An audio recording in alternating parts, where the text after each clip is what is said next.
السلام عليكم ورحمة الله وبركاته. الحمد لله نحمده ونستعينه ونستغفره ونؤمن به ونتوكل عليه ونعوذ بالله من شرور أنفسنا ومن سيئات أعمالنا.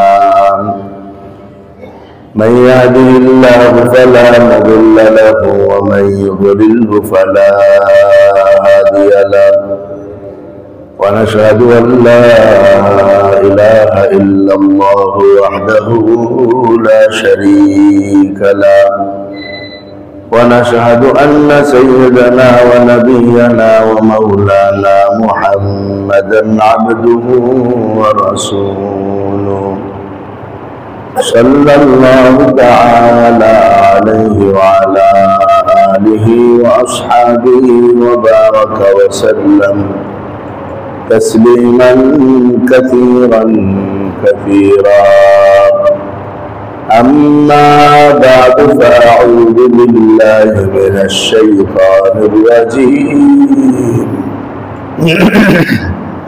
بسم الله الرحمن الرحيم. قل إن كنتم تحبون الله فاتبعوني يحببكم الله ويغفر لكم ذنوبكم والله غفور رحيم. آمنت بالله صدق الله مولانا العظيم وصدق رسوله النبي الأمي الكريم، ونحن على ذلك لمن الشاهدين والشاكرين، والحمد لله رب العالمين. سبحانك لا علم لنا إلا ما علمتنا إنك أنت العليم الحكيم. اللهم صل على محمد وعلى آل محمد كما صليت على إبراهيم وعلى آل إبراهيم إنك حميد مجيد. اللهم بارك على محمد وعلى آل محمد كما باركت على إبراهيم وعلى آل إبراهيم إنك حميد مجيد.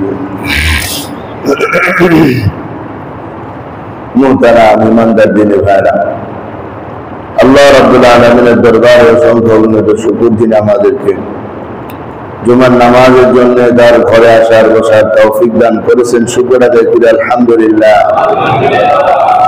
ইমানি দিনী ভাইরা, রবিউল আউয়াল মাস চলছে।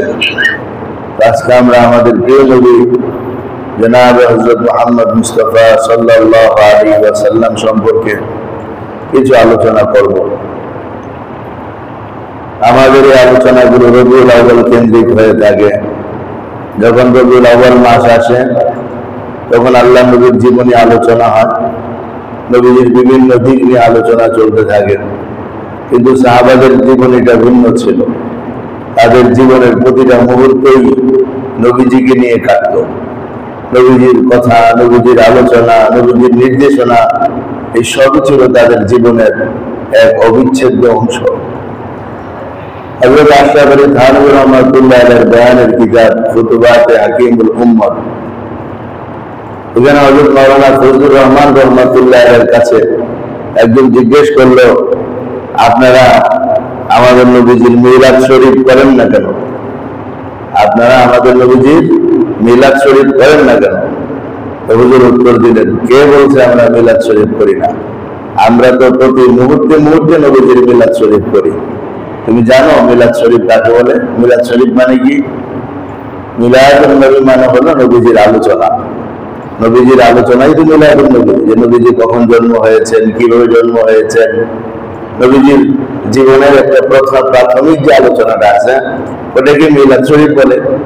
আর এটা তো আমরা সবসময় আলোচনা করি, আর আমি তো সারাদিনই মিলাদ শরীফ করি। এমন লোক ঠকায় গেছে, সারাদিনই মিলাদ শরীফ পড়েন মানে? দেখো আমি বেশি বেশি এই কালিমাটাই পড়ি, লা ইলাহা ইল্লাল্লাহু মুহাম্মাদুর রাসূলুল্লাহ। এটার মধ্যে আছে মুহাম্মাদুর রাসূলুল্লাহ বলে, এই যে আমি নবীজির নাম সারাদিন নিতেছি, আল্লাহ পাকের নামও নিতেছি, নবীজির নামও নিতেছি, নবীজির নামের আলোচনা করতেছি, এটাই তো মিলাদ শরীফ। এত বড় মিলাদ শরীফ আর কি চাও তুমি? আসলে লোকজন মিলাদ শরীফের অর্থ বুঝে না, যার কারণে লোকেরা এসে মন খারাপ করে। মিলাদ শরীফের অর্থই হলো আল্লাহ নবী সাল্লাল্লাহু আলাইহি ওয়াসাল্লামের জীবন আলোচনার একটা ধাপ আলোচনা করতে থাকা, নবীজির আলোচনা করতে থাকা। আল্লাহ নবী সাল্লাল্লাহু আলাইহি ওয়াসাল্লামের মিলাদ মানে জন্ম। আল্লাহ নবী সাল্লাল্লাহু আলাইহি ওয়াসাল্লামের মিলাদকে যদি কেউ অস্বীকার করে, তাহলে তো নবীজির জন্মকেও অস্বীকার করলো। আর নবীজির জন্মকে অস্বীকার করলে সে কিভাবে উম্মতের মধ্যে থাকবে? এই জন্য অনেক বড় গুরুত্বপূর্ণ একটা বিষয় হুজুর আকরাম সাল্লাল্লাহু আলাইহি ওয়াসাল্লামের আলোচনা করা, তাজকিরা করা, আল্লাহ নবীর মহব্বত দিলের ভিতরে ধারণ করা, নবীজির ভালোবাসাকে দিলের মধ্যে আনা। এটা আমাদের প্রত্যেক মুসলমানের জন্য ফরজ। প্রত্যেক মুসলমানের জন্য কি ভাই? ফরজ। ভালোবাসা দুই প্রকার, একটা হয় অর্জন করে নিতে হয়, আর একটা স্বভাবজাত তৈরি হয়ে যায়। আমাদের মা বাবার প্রতি আমাদের ভালোবাসা, এটা স্বভাবজাত ভালোবাসা। সন্তানের প্রতি আমাদের ভালোবাসা স্বভাবজাত ভালোবাসা। প্রত্যেক বাবা মা তার সন্তানকে বেশি মহব্বত করে, এটা স্বভাবজাত, এটা অর্জন করতে হয় না, এমনিতেই অর্জিত। কিন্তু বন্ধুদের ভালোবাসা এটা স্বভাবজাত না, এটা অর্জিত ভালোবাসা। স্ত্রীর ভালোবাসা এটা অর্জিত ভালোবাসা। এছাড়া দুনিয়াতে আর যত ভালোবাসা হয় এগুলো সব অর্জিত, এগুলো বানাইতে হয়, কথা বলতে হয়, খাওয়াইতে হয়, মহব্বত করতে হয়, ফুল দিতে হয়, আসতে যাইতে থাকতে হয়, খোঁজ খবর নিতে হয়, পরে আস্তে আস্তে আস্তে আস্তে একটা মহব্বত তৈরি হয়, অনেক মজবুত মহব্বত তৈরি হয়। এটা হলো অর্জিত, অর্জন করতে হয়। আর একটা হলো স্বভাবজাত, অর্জন করা লাগে না, এমনিতেই অর্জন থাকে। আমাদের নবীজির সাথে আমাদের ভালোবাসাটা এটা অর্জনের ভালোবাসা, এটা অর্জন করে নিতে হবে। এটার জন্য কি করতে হবে? আমি একজনের সাথে বন্ধুত্ব করার সময় যেমন তার খোঁজ খবর নেই, তার কথা মনে করি, টাইমে বেটাইমে তাকে ফোন দেই, হ্যাঁ, বিভিন্ন ধরনের সহযোগিতা করতে চেষ্টা করি, ঠিক তেমনি ভাবে আমাদেরকেও আমাদের নবীজির সম্পর্কে আলোচনা আনতে হবে, পরস্পর বলতে হবে, নবীজির খোঁজ খবর নিতে হবে। নবীজির খোঁজ খবর কিভাবে নেব ভাই? নবীজির সুন্নাহকে মানার দ্বারা। যে আমি প্রতিটা সময় আমার নবীর সুন্নাহকে নিয়ে চলতে আরম্ভ করি, এটা আমার নবীর খোঁজ খবর না। এইভাবে যদি আমিও আমার জীবনের কিছু সময় পার করি, তাহলে আমার সাথে আমার নবীজির মহব্বত তৈরি হয়ে যাবে। আর ভালোবাসা একদিক থেকে হয় না, দুই দিকে লাগে। আমি শুধু আপনাকে ভালোবাসতে থাকবো, চা পানি খাওয়াইতে থাকবো, মহব্বত দেখাইতে থাকবো, আপনি কিছুই করবেন না, এমন ভালোবাসা টিকবে? দুদিন পরে ভালোবাসা নিয়ে ভাববে, আরে ভাই হয়তো পুরা স্বার্থপর। দেখেন, আমাদের নবীজির প্রতি আমাদের ভালোবাসা এটা একদিকের ভালোবাসা না যে আমরাই শুধু আমাদের নবীকে ভালোবাসতে থাকবো। এটা একদিকের ভালোবাসা নয় যে আমরাই কেবল আমাদের নবীজিকে ভালোবাসতে থাকবো আর নবীজি আমাদেরকে ভালোবাসবেন না, এমনটা না। আল্লাহ নবী সাল্লাল্লাহু আলাইহি ওয়াসাল্লাম আমাদেরকে যেই পরিমাণ ভালোবেসেছেন, মহব্বত করেছেন, তার কোনো তুলনা হয় না। অতুলনীয় ভালোবাসা ছিল আমাদের নবীজির অন্তরে আমাদের জন্য। কোরআন তার সাক্ষী, সাহাবায়ে কেরাম অক্ষরে অক্ষরে তা উপলব্ধি করেছেন।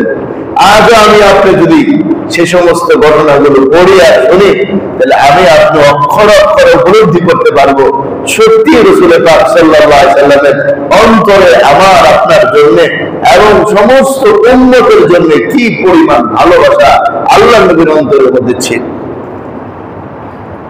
কোরআনুল কারীম আল্লাহ তাআলা সূরা তাওবার 128 নম্বর আয়াতের ইরশাদ করেন, লাকাদ জাআকুম রাসূলুম মিন আনফুসিকুম আযীজুন আলাইহি মা আনিতুম হারিসুন আলাইকুম বিল মুমিনিনা রাউফুর রাহিম। আল্লাহ রাব্বুল আলামিন ইরশাদ করেন, তোমাদের মধ্য থেকে একজন রাসূল এসেছে, তোমাদের কাছে তোমাদের মধ্য থেকে একজন রাসূল এসেছে, যে রাসূল তোমাদের প্রতি এতটাই ভালোবাসার মহব্বত রাখে। আজিজুন আলাইহি মা আনিতুম, তোমাদের যে কোনো কষ্ট রাসূলের কাছে অসহনীয়। চাই তুমি মুমিন হও কিংবা কাফের হও, যেই হও না কেন, তার কোনো কষ্ট আল্লাহর নবী বরদাস্ত করতে পারতেন না, এতটা অসহনীয় অস্থির হয়ে পড়তেন। এখানে বলছে আজিজুন আলাইহি মা আনিতুম। এর ব্যাখ্যা হযরত আশরাফ আলী থানভী রাহমাতুল্লাহ লিখছেন যে কাফের বেঈমান সবার জন্য আল্লাহ নবীর এই অসহনীয় কষ্টটা ছিল। হারিসুন আলাইকুম বিল মুমিনিন, আর মুমিনদের জন্য স্পেশালি ভালোবাসা ছিল। মুমিনদের জন্য তিনি অনেক বেশি কল্যাণে আগ্রহী ছিলেন। রাউফুম বিল মুমিনিন, মুমিনদের জন্য বড় মানে ভালোবাসা আল্লাহ নবীর হৃদয়ের মধ্যে ছিল। তো কাফেরদের জন্য ছিল, মুমিনদের জন্য ছিল। কাফেরদের কল্যাণটা কি? যে কাফেরদেরকে ঈমানের হেদায়েতের মাধ্যমে তাদেরকে জান্নাতে নিয়ে আসা, এটা হলো তাদের প্রতি আল্লাহ নবীর সবচেয়ে বড় ভালোবাসা ছিল। আমার দোস্ত এক প্লেট খাবার খাওয়ায় দেয়া জাহান্নামে পাঠায় দেওয়ার নাম ভালোবাসা। সুদের কতগুলো টাকার রাস্তা আসার দরজা খুলে দিয়া ভালোবাসা দেখাইবে দুনিয়াতে, এটার নাম ভালোবাসা না। আখিরাতের আযাবে বাঁচানোর কোন চেষ্টাই করলো না, এটার নাম ভালোবাসা না। স্থায়ী আযাব থেকে বাঁচানোর যে প্রচেষ্টা, সেটাই হলো সত্যিকারের ভালোবাসা। যে তোমাকে আমি চিরকালের সুখের দরজা উঠায় দিতে চাই, তোমাকে আমি চিরকালের অশান্তি থেকে বাঁচায় দিতে চাই। শুধু চিরকালের সুখের দরজা উঠাবো তা না, দুনিয়ার জীবনও তুমি সুখী হবা, পরকালেও তুমি সুখী হবা। এই যে একটা চিন্তা চেতনা নিয়ে মুহাম্মদুর রাসূলুল্লাহ সাল্লাল্লাহু আলাইহি ওয়াসাল্লাম সমস্ত ধর্মের মানুষের কাছে দাওয়াত দিতেন, সমস্ত ধর্মের মানুষের কাছে দাওয়াত দিতেন। ইহুদিদেরকেও দাওয়াত দিতেন, মুশরিকদেরকেও দাওয়াত দিতেন, খ্রিস্টানদেরকেও দাওয়াত দিতেন, মূর্তি পূজারীকেও দাওয়াত দিতেন, বৃক্ষ পূজারীকেও দাওয়াত দিতেন, পাথর পূজারীকেও দাওয়াত দিতেন। সবাইকে নবীজি দাওয়াত দিতেন। একদিন বড় মুখ বড় আশা নিয়া যে লোকটা জাহান্নাম থেকে বেঁচে যায়, আল্লাহ নবী দেখতেছেন যে শিওর সে জাহান্নামের দিকে যাচ্ছে, আল্লাহ নবী চাইতেন যে সে জান্নাতের পথে আসুক। এত ভালোবাসা নিয়ে যখন, আশা নিয়ে যখন আল্লাহ নবী দাওয়াত দিতেন, আর ওই দাওয়াতকে সে স্বীকার করত, তখন আল্লাহ নবী সাল্লাল্লাহু আলাইহি ওয়াসাল্লামের হৃদয়ের অবস্থাটা কেমন হতো? আমরা তো কারো আশা ভাঙিয়ে দিলে অনেক সময় বুঝতে পারি যে না, আসলে অনেক ব্যথা পাইছে, আবার অনেক সময় অনুভবও করি না যে সে কিছুটা ব্যথা পাইছে। কারণ আমরা তো আমাদের হৃদয় তো আমাদের হৃদয়, যে কারো আশা ভেঙে দিলে আমরা বুঝিও না যে আসলে কি পরিমাণ কষ্ট পাইছে। দুনিয়ার একজন আরেকজনকে বুঝাইতে পারে না। এটা একটা আশা নিয়ে কেউ কারোর কাছে গেলে সে যখন আশাটাকে ভেঙে চুরমার করে দেয়, তার ইচ্ছাটাকে অনিচ্ছায় প্রকাশ করে দেয়, তখন তার হৃদয়ের অবস্থাটা কি হয়, এটা মানুষ বেশি জানে না, আল্লাহ বেশি জানে। আল্লাহ বেশি জানে। নবীজি যখন দাওয়াত দিয়ে ফিরতেন উম্মতের কাছে, আল্লাহ নবীর হৃদয়ের অবস্থাটা কি হতো যখন মানুষ নবীজির দাওয়াতটাকে ফিরিয়ে দিত, মানত না, তখন নবীজির অবস্থাটা কি হতো সেটা আল্লাহ অনুভব করতেন, এবং আল্লাহ তাআলা সান্ত্বনার বাণী পাঠাইতেন আল্লাহ নবীর কাছে। কারণ দিলের মধ্যে, অন্তরের মধ্যে যদি বেশি চাপ পড়ে, তাইলে তো মানুষ স্ট্রোক করে না। তো অন্তরের মধ্যে যখন বেশি চাপ পড়ে, মানুষ মরে যায়, কলিজা ফেটে মরে যায়। এটা সত্য কথাই। আল্লাহ তাআলা নবীজিকে সান্ত্বনা দেওয়ার জন্য একটা দুইটা না, একাধিক আয়াত নাযিল করে বলছেন, লাআল্লাকা বাখিউন নাফসাকা আল্লা ইয়াকুনু মুমিনিন, ওই লোকগুলো মুমিন হবে না বিধায় আপনি কি নিজেকে ধ্বংস করে দিবেন? আপনি কি নিজেকে নিজে ধ্বংস করে দিবেন? এত পেরেশানি নিচ্ছেন কেন? মনের ভিতরে এত চাপ নিচ্ছেন কেন আপনি? ওমা আলাইকা ইল্লাল বালাগ, শোনেন, আপনার দায়িত্ব শুধু পৌঁছে দেওয়া, আপনি পৌঁছায় দিলে আপনি দায়িত্ব মুক্ত হয়ে যাবেন। আল্লাহ শুধু সান্ত্বনা না, দায়িত্বের কথা স্মরণ করা দিতেন। আপনার দায়িত্ব তো কেবল পৌঁছায় দেওয়া, মানবে কি মানবে না সেই চিন্তা আপনার করা লাগবে না, সেই দুঃখে আপনাকে কলিজা ফাইতে করা লাগবে না। এরকম আয়াত কোরআনে অনেকগুলো আছে, এই জাতীয় আয়াত। আমার চিন্তা করে দেখেন আল্লাহ নবী কতটা আশা নিয়ে একজন মানুষের কাছে যেতেন, সে যখন ফিরে দিত তো আল্লাহ নবীর কাছে এতটাই কষ্ট অনুভব হইত যে আল্লাহ সান্ত্বনার ভাবে পাঠায় নবীকে সান্ত্বনা দিতেন। যদি তা না হইতো তাহলে কিছু একটা ঘুরে যেতে পারত। এতটা কষ্ট নবীজির মনে নিতেন। এবার চিন্তা করেন আমার আপনার হেদায়েতের জন্য নবীজি কতটা আগ্রহী ছিলেন। এই কারণে তো আল্লাহ বলছেন হারিসুন আলাইকুম বিল মুমিনিনা রাউফুর রাহিম। বড় কল্যাণকামী নবীজি ছিলেন। ওই কল্যাণ উম্মতের এই ভালোবাসা নিয়ে আল্লাহ নবী 23 বছর নবুয়তের জীবনটা কোনদিন বাদ দেন নাই, কোন রাতও বাদ দেন নাই। প্রতিটা দিন উম্মতের হেদায়েতের জন্য, প্রতিটা রাত উম্মতের মাগফিরাতের জন্য আল্লাহর সামনে ব্যয় করছেন। দিনের বেলা নবীজি দাওয়াতের কাজ করছেন, আর রাতের বেলা আল্লাহর কাছে দাঁড়ায় দাঁড়ায় কেঁদে কেঁদে রাত পার করে দিচ্ছেন। আরাম দুনিয়াতে করার সুযোগ নবীজির হয় নাই। অল্প সময় ঘুমাইছেন, বিবির হক আদায় করে দিচ্ছেন, সারা রাত আল্লাহর সামনে কাঁদছেন। কি জন্য কাঁদছেন? চাকরির জন্য, টাকার জন্য, ক্ষমতার জন্য না, দোস্ত এগুলোর জন্য কাঁদেন নেই। কেবল আমার জন্য, আপনার জন্য কাঁদছেন।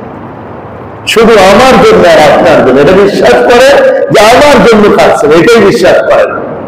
বলেন না যে আমাদের জন্য কাঁদছেন, বলে আমার জন্য কাঁদছেন। আমার নবী মুহাম্মদুর রাসূলুল্লাহ সাল্লাল্লাহু আলাইহি ওয়াসাল্লাম কান্নার ইতিহাস হাদিসের কিতাবে, তারিখের কিতাবে, সাহাবাদের আলোচনা অনেক রয়েছে। আমি আগেও কিছু শুনিয়েছি, আজকে একটা কথা শোনাবো, এই জন্য যেন আমরা একটু উদ্ভাবন করতে পারি আমাদের নবীজি আমাদেরকে কতটা ভালোবাসতেন।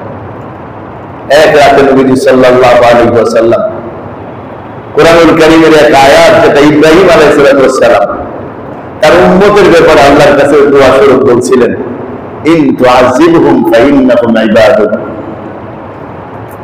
রব্বি ইন্নাহুন্না যালালনা কাসীরাম মিনান নাস। হে আল্লাহ, এই মূর্তিগুলো বহু মানুষকে ধ্বংস করে দিয়েছে, পথভ্রষ্ট করে দিয়েছে। ফামান তাবিআনি, যে ব্যক্তি আমার অনুসরণ করবে, ফাইন্নাহু মিন্নী, সে আমার দলের লোক।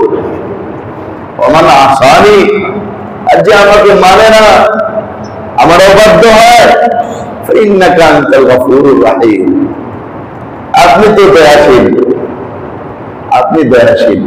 যে আমাকে মানে সে তো আমার লোক, আর যে আমাকে মানে না তার ব্যাপারে আপনি দয়াশীল, আপনি ক্ষমা করতে পারেন। এটা আপনার ইচ্ছা আছে, ক্ষমতা আছে। ইব্রাহিম আলাইহিস সালাম এই আয়াত পড়ছিলেন আল্লাহর কাছে দোয়া করার জন্য। নবীজি আয়াতটা তেলাওয়াত করলেন। এরপর আরেকটা আয়াত নবীজি পড়লেন ঈসা আলাইহিস সালামের, যেটা তিনি তার উম্মতের জন্য আল্লাহর কাছে কেঁদেছিলেন।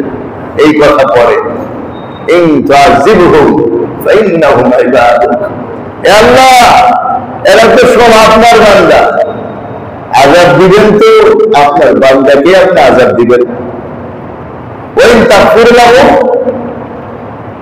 ফাইন্নাকা আনতাল আজিজুল হাকীম, আর যদি আপনাদেরকে মাফ করে দেন আপনি পরাক্রমশালী, প্রজ্ঞাময়, ক্ষমা করে দিতে পারেন।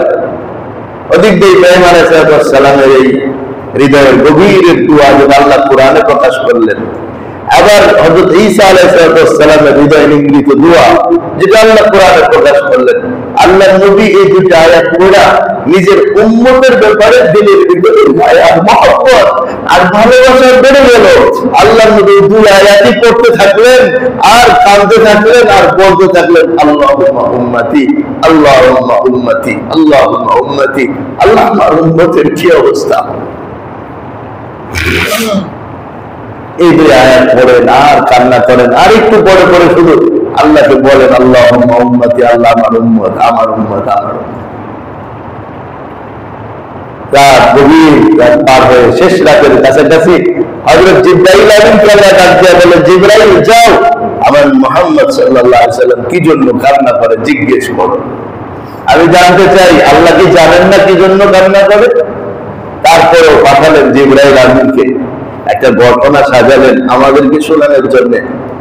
আমার বন্ধু তোমাদের জন্য কান্না করে, আমি আমার জিবরাইলকে পাঠিয়ে স্পেশাল খবর নেই আমার বন্ধু কি জন্য কান্না করে, বুঝাইতে চায় নবীজি যেমন আমাদের ভালোবাসেন আল্লাহ আমাদেরকে ভালোবাসেন।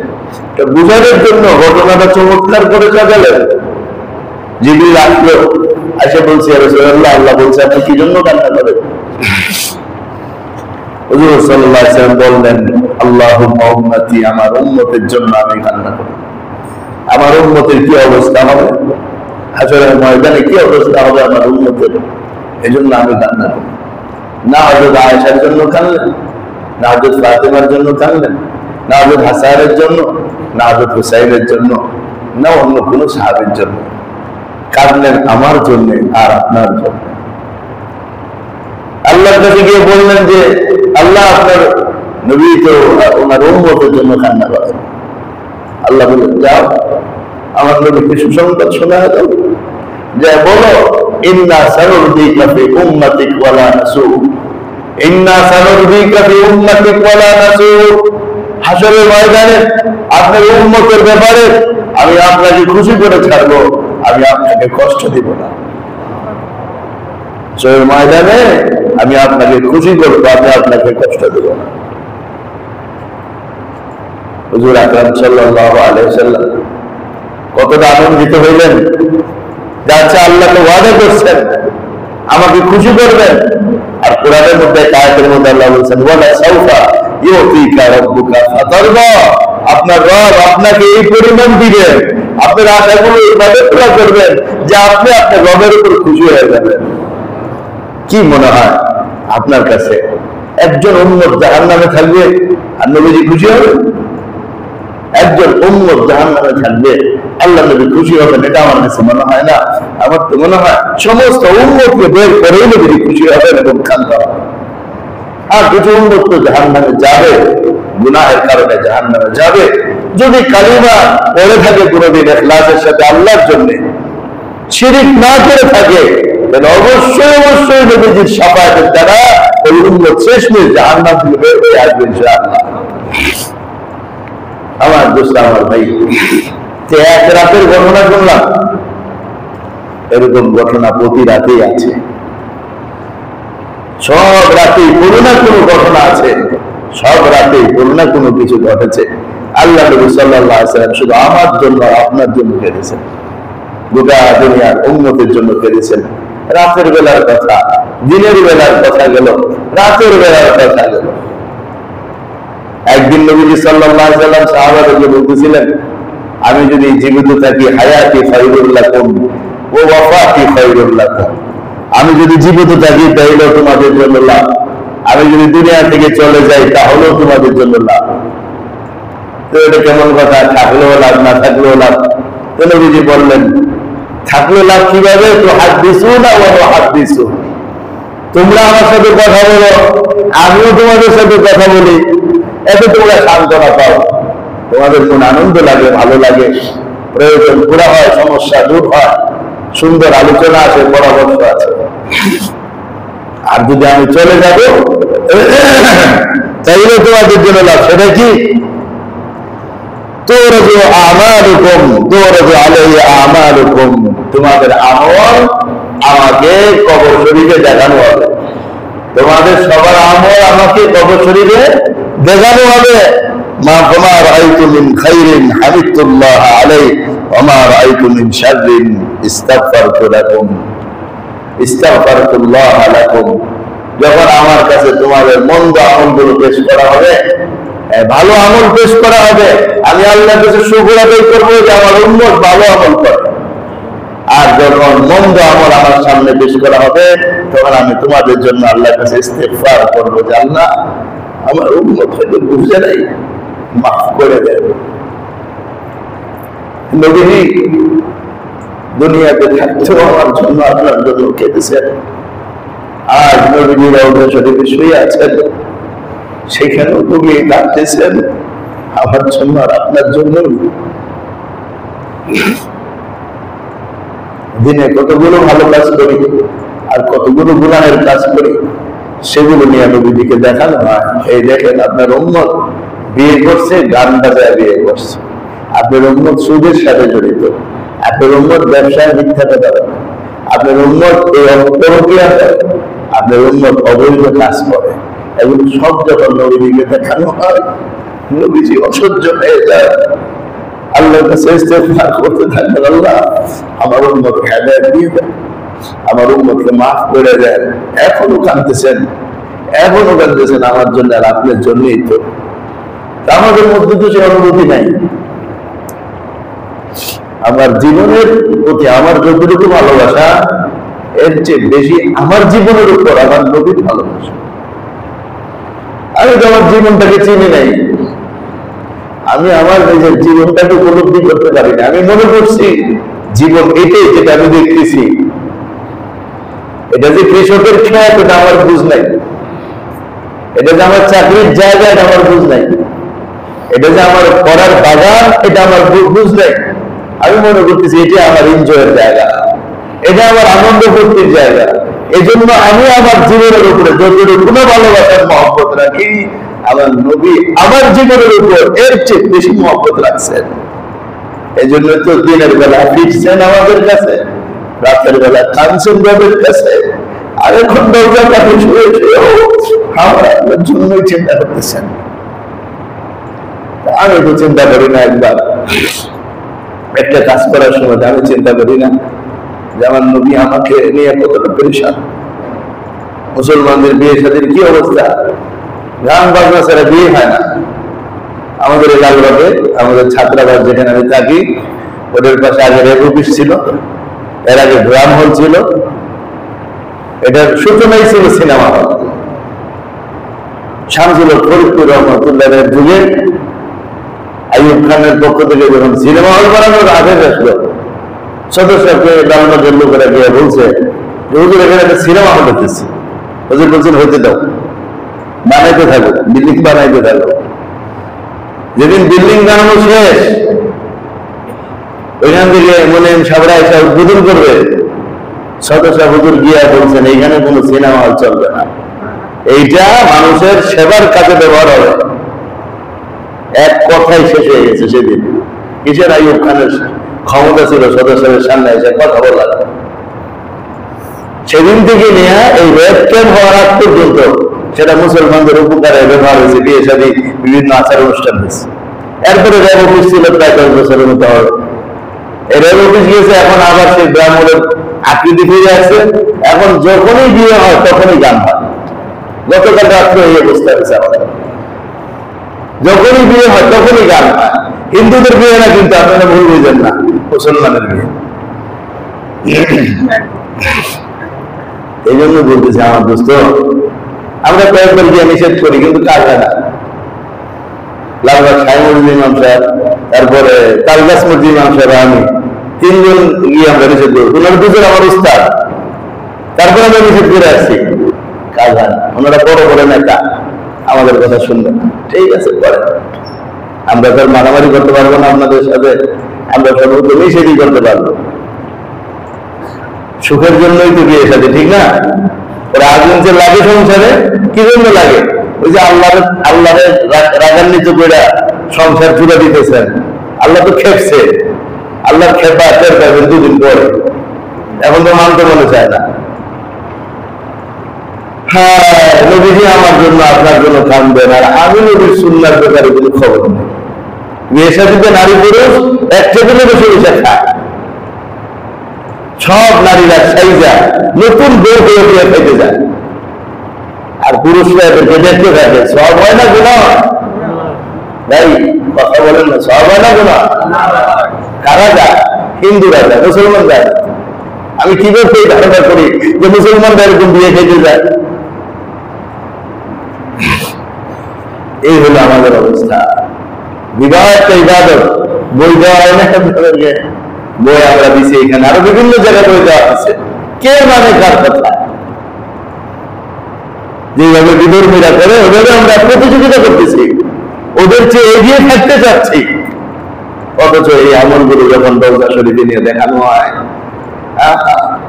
তখন এইখানে যাচ্ছে রাতের বেলা, আমার তো মনে হয় একটু বেশি কান্না করে না এখন দরজা পাবে শুয়ে শুয়ে। একজন মানুষ যদি দিনের বেলা কাজ করতে পারে, তাহলে তার মনে একটা সান্ত্বনা থাকে, আমি তো দিনে কাজ করে আসছি, আমি তো দাওয়াত দিয়ে আসছি, আমি নিষেধ করে আসছি। এখন তো না যদি দাওয়াত দিতে আসবেন না নিষেধ করতে আসবেন, শুধুই মন্দ আমলগুলো দেখবেন, তো আল্লাহ নবী কিভাবে সহ্য করবেন? এটা আল্লাহ নবী কিভাবে সহ্য করবেন? আমার দুস্থ আমার ভাই, একজন যদি শুনে ওনার বাবা মারা গেছে, যাইতে পারতেছে না, কষ্টটা বেশি হবে না? অনেক বেশি হবে। আর যদি যাইতে পারে তাহলে কষ্টটা কিছুটা কম লাগবে, যে যাই হোক আপনাকে তো দেখতে পাচ্ছি শেষমেশ। আল্লাহ নবী তো দেখতেছে আমরা সব অপসংস্কৃতি দুইটা নিজেদের আদর্শ সংস্কৃতি সব বিসর্জন দিতেছি। নবীজি শুধু শোনেন, সমস্যা শুয়েছে এখানে শুনেন, কিন্তু আয়েশা তো নিষেধ করতে পারতেছেন না। এই জন্য নবীজির কষ্টটা আরো কম হবে না, অনেক বেশি হবে। এই জন্য বলি আমার ভাই, যে নবীজি আমাকে আপনাকে এতটা ভালোবাসেন, ওই নবীকে একটু মহব্বত করেন, ওই নবীকে একটু ভালোবাসা দেন, ওই নবীকে একটু সান্ত্বনা দেন, ওই নবীকে একটু মহব্বত দেন। সেটা হলো আমরা গুনাহ থেকে বেঁচে থাকি, আমরা সুন্নাত মোতাবেক চলি, তাইলে আমাদের নবীজি কবরে শান্তি পাবেন, তাইলে আমাদের নবীজির আত্মা কবরের মধ্যে প্রশান্তি লাভ করবে, যে না আমার উম্মত গুনাহ দিয়ে বেঁচে থাকে।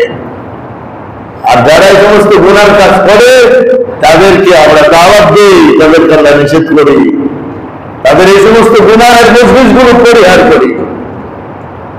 সুদের কাছ থেকে নিজেকে বাঁচাই, দুর্নীতি থেকে নিজেকে বাঁচাই, মিথ্যা থেকে নিজেকে বাঁচাই, অন ইসলামিক কার্যক্রম থেকে নিজেকে বাঁচাই, আল্লাহ হুকুমের বাইরে যাওয়া থেকে নিজেকে হেফাজত করি, কাফের বেঈমানের আদর্শ আর নীতির উপর না চলি, আল্লাহ নবীর সুন্নাহ মোতাবেক চলি, তাইলেই নবীর ভালোবাসাটা সার্থক হবে।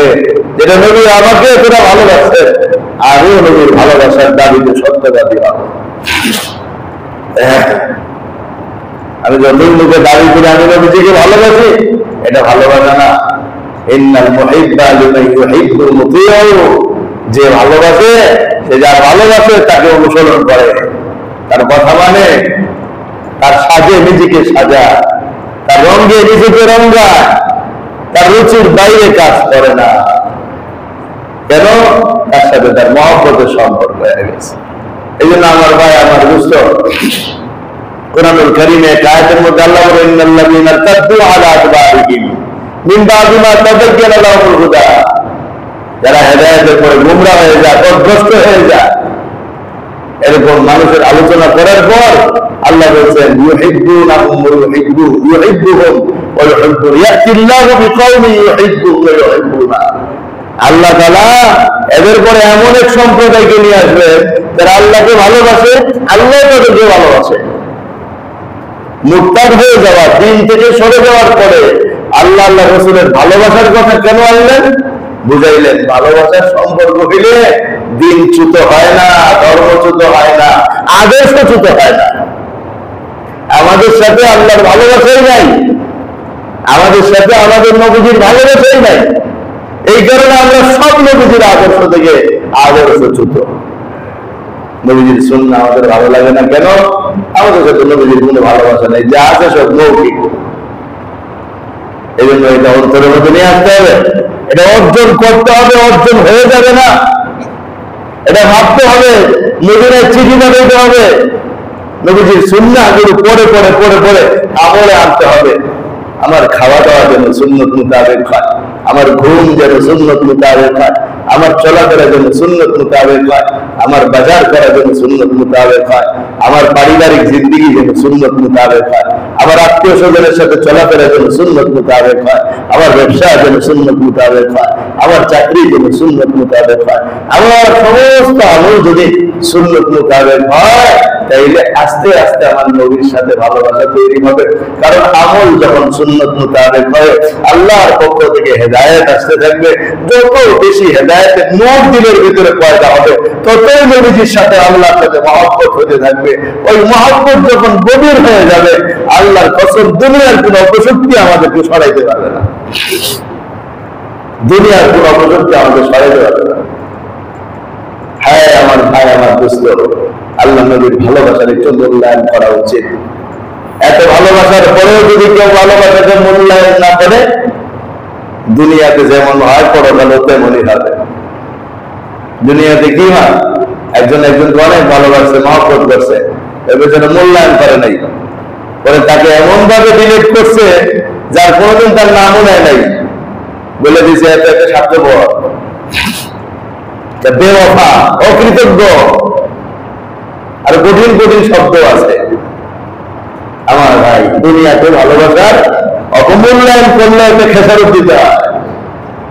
আল্লাহ নবীর ভালোবাসার অবমূল্যায়ন করলে অবশ্যই এটার খেসারত দিতে হবে। কেমন খেসারত হবে? আসলে ময়দানে একদল মানুষ হাউজে কাউসারের পানি খাওয়ার জন্য আসবে। আল্লাহ নবী হাউজে কাউসার থেকে পানি পান করাবেন। হাউজে কাউসারের পানি যিনি একবার পান করবেন, হাসরের ময়দান থেকে জান্নাতে যাওয়ার আগ পর্যন্ত তার আর কোনোদিন পিপাসাই হবে না। একদল লোক আসবে, নবীজি বলবেন ইয়ারিফুনাহুম আরিফুহুম ওয়া ইয়ারিফুনানি, আমি তাদেরকে চিনব, তারা আমাকে চিনবে। চিনব মানে তারা আমার উম্মত, এটা বোঝা যাচ্ছে। পানি পান করার জন্য সামনে আসবে, সাথে সাথে আল্লাহর পক্ষ থেকে পর্দা করে যাবে, পর্দা। নবীজি বলবেন আল্লাহ আমার উম্মত। আল্লাহ বলবেন না, এরা আপনার উম্মত না, এরা আপনার দিন ধ্বংসকারী, এরা ফিতনাবাজ, ধোঁকাবাজ, এরা বেদাতি, এরা নতুন নতুন জিনিস ইসলামের মধ্যে তৈরি করে মানুষকে পথভ্রষ্ট করতো আপনার ওফাতের পর, এরা আপনার উম্মত না।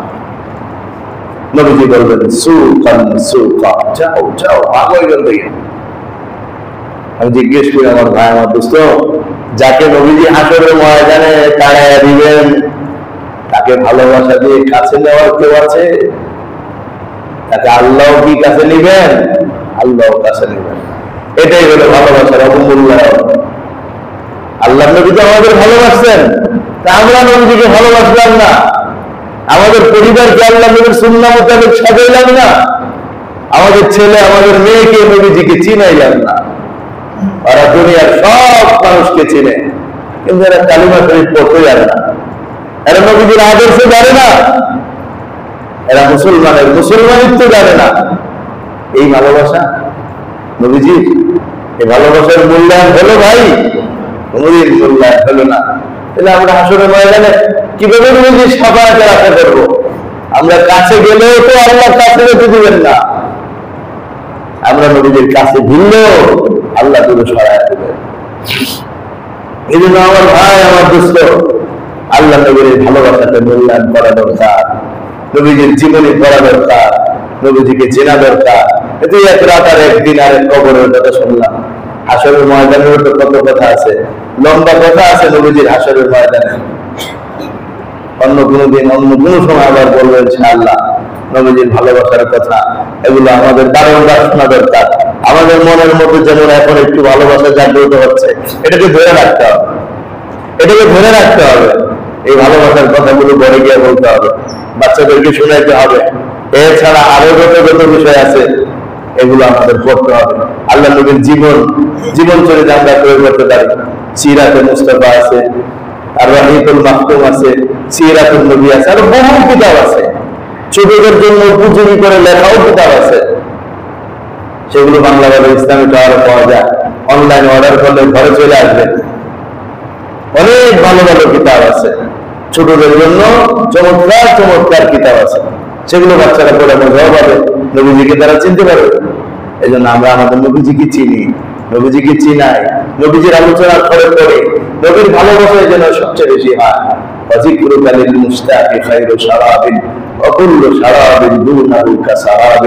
যে যাকে মহব্বত করে সে তার আলোচনাটাই বেশি করে। আর তার আলোচনা অন্য আলোচনাকে ম্লান করে দেয়, অন্য আলোচনা লাগে না। তা আমরা আমাদের নবীজিকে কতটুকু মহব্বত করি যে আমাদের ঘরের নবীজির কোনো আলোচনাই হয় না। নবীজি কিভাবে খেতেন আমাদের কেউ জানি না, আমরা নবীজি কিভাবে ঘুমাইতেন তাও জানি না।